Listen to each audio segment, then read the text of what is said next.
Jako Sokumov Neverland. Už máte video na YouTube, proč začít? A teraz, keď už ste začali a dobili ste všetky 25 a možno aj 26. kapitola medzi tým, čo sme to vydali a dali všetko do pohybu na náš YouTube, tak ste to prečítali a teraz to ideme reviewovať a dojmovať, pretože máme na to svoje názory, ktoré sú strašne super a ktoré sú niekedy aj rozdielne, ale niekedy zaujímavé, dokážeme o nich dlho diskutovať, pretože v Neverlande je o čom diskutovať a ešte chcem povedať to, že toto video budeme robiť raz mesačne, možno trošku frekventovanejšie, možno trochu menej frekventovanejšie než raz mesačne, ale dostáva tam plus to tempo, plus minus tým, že vždycky zhrnieme niekoľko viacej kapitol, prípadne jeden arc alebo nejaké udalosti dohromady, a o ktorých sa dokážeme širšie porozprávať. Kámo, to byl nejdelší úvod všech dob normálně, já jsem usnul to, nebyl super, byl parádní. Tak, my jsme si řekli tak s Nikem, že vlastně probereme asi ty poslední 3 kapitoly, které zrychlili tempem, protože bylo tam chvilku takový jakoby trošku vákuum, že jsme si mysleli, i sami jsme to jako pociťovali, v plkách jsme to řešili, že vlastně se to trošku zpomaluje a buduje se tam něco.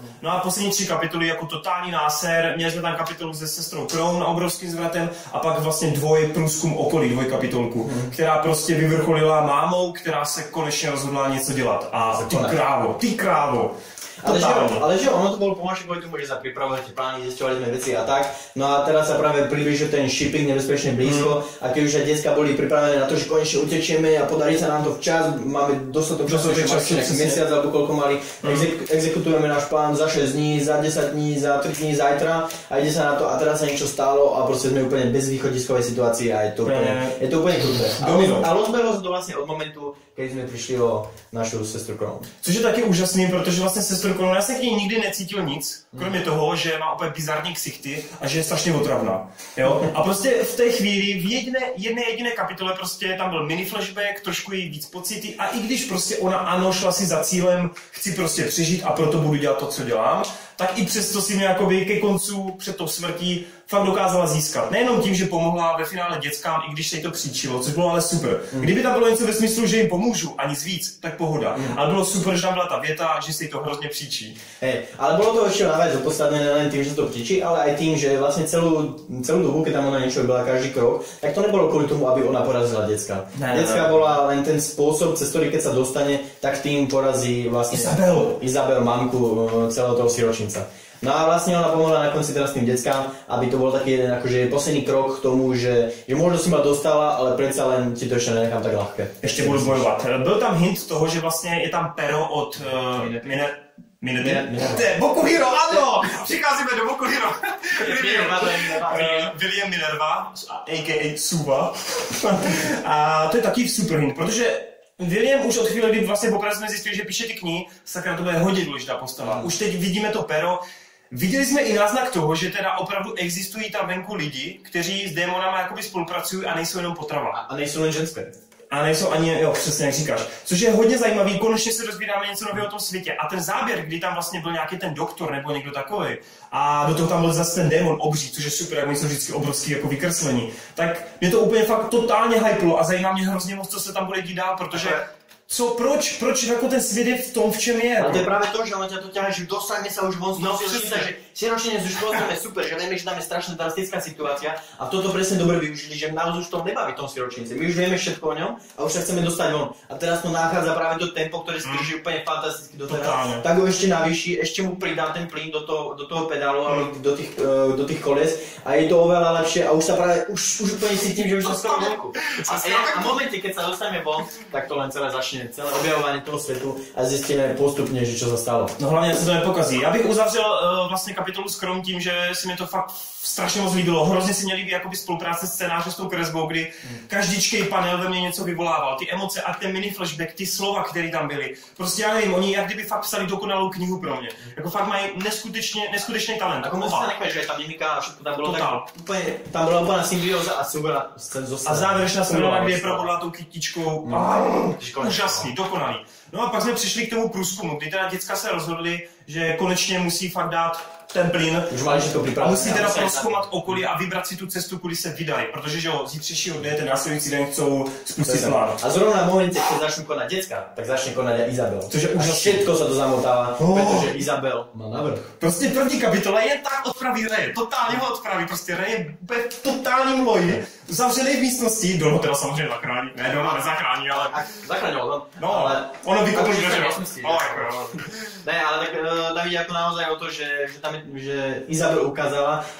Oni si to teraz vždycky mysleli, aj my sme si to možno mysleli, že aj keď ona je strašne inteligentná a má pocit, že o všetkom vie, tak nakoniec ukázala, že celú dobu sa stála aj s Orejom, aj s Normanom, aj s Emom, stále iba zahrávala. Přesně tak. Že aj celú dobu, aj keď Oreja ťahala nejaké informácie, tak furt neho neverila a furt mala svoje vlastné plány s Rejom.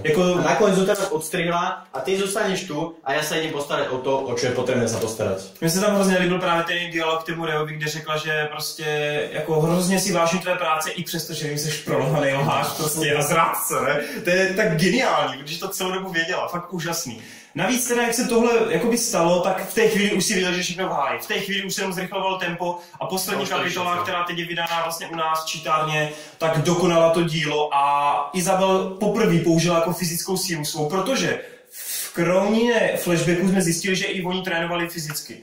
A já jsem strašně rád, že vlastně máma není jenom ten intelektuální jako nepřítel, ale opravdu bude i silově jakoby na něm. Tak ono to bylo ukazované celou dobu, že aj predtým, že jak vlastně našla to děcko skrz ten kompas, tak aj tak to, aj keby věděla, že kde je, tak aj tak to zabralo mu prostě moc krátko času, že? Jasně. Ako tam utekal ten čas, že jako zapadá slnko postupně, ale prostě aj tak sa moc rýchlo k nej dostala a ukázala.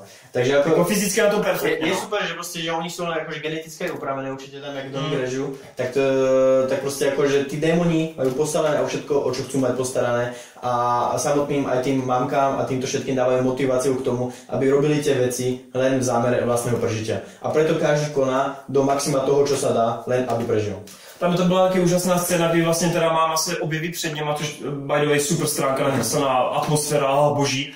A hrozně tam byl perfektní ty jejich myšlenkový pochody, kdy jak Norman, tak Emma, tak samotná Izabela si stříleli ty myšlenky. A bylo to jenom ve smyslu, kdo co ví a kdo co neví a co mají teď udělat. A to je podobně v tom zápisníku smrti, kdy fakt jakoby ty postavy přemýšlí a tebe to neskutečně vtáhne do těch postav, do toho děje. Zrovna o té Izabeli si jakože věděl, že ona ví, co chce, ale ty si nevěděl, že... Přesně, ty myšlenky tam nebývaly u ní. Jako tam nebývaly, bylo tam něco ve smyslu, jakože a teď naposled to bylo, že učím jako nějaký to konání, nějaký krok.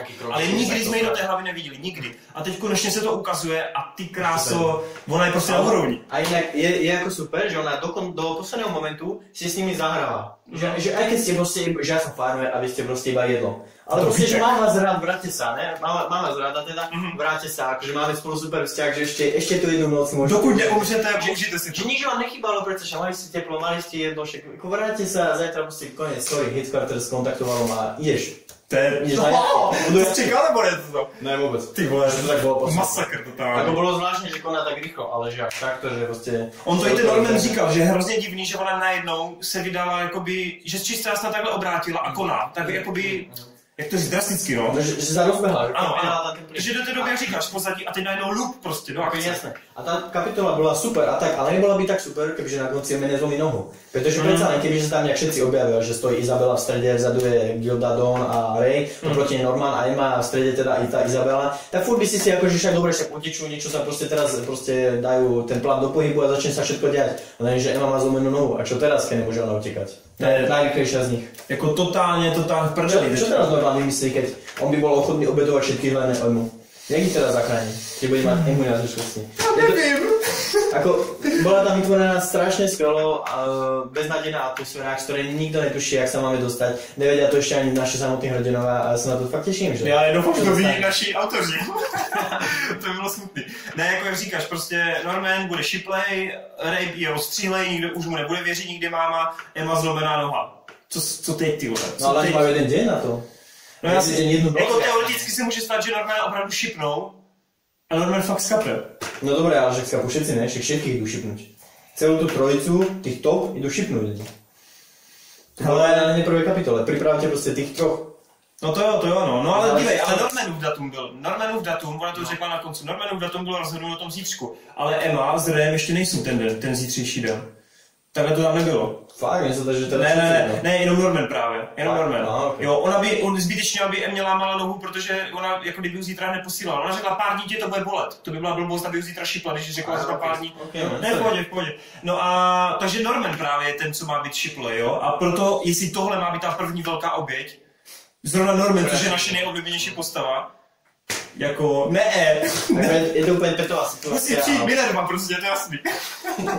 A Minerva nejde, To ne. Takže musí tam něco stát, musí Norman to musí vymyslet celé. Ale víš, co by se mohlo stát, že se ukáže, že Phil je vlastně to nejlepší děcko tam. Protože všimáš, že v posledních kapitolách ale... tam furt nějakou menší roli hraje. Mota se tam, ale... To nebude jen tak.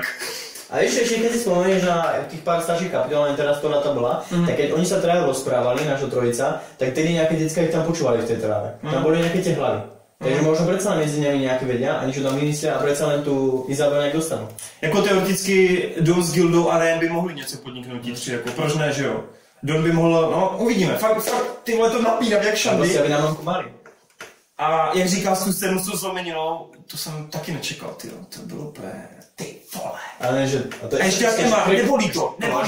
Emma úplně se snažila, že ju to nebolí, ne, prostě Norman jde dál a kašle na to, ne, a Norman samozřejmě pro Emu cokoliv a co teď, jak říkáš. No, každopádně skončila kapitola tím, že se nám tam objevili ti další tři a já teď fakt čekám příští kapitolu velký rozhovor. Tak bude to strašně zajímavé a tiež som nadšený úplne nahypovaný a čo sa stane. Má to dobré tempo, nech si ho drží, nech to ide ďalej prostě takto, jak to ide doteraz, týchto 25 kapitol, som úplne nadšený z toho. Hej, ultimátní teorie, z Evy bude nová máma a bude to úhlavní nemezis pro Normana. Budoucnosti, ano. A nebo z Normana bude úhlavní nemezis, protože ho unesou a nějakým způsobem ho modifikují. No dobré, ale v tomto prípade by tam bol timeskip 20 rokov. Proč ne? Je to jenom šoven.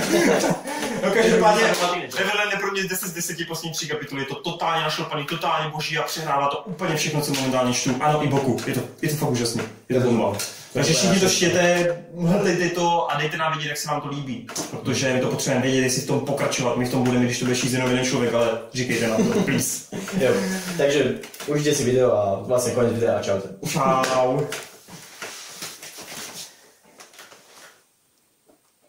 Vlezli jsme se do 20 minut. Jo, 12.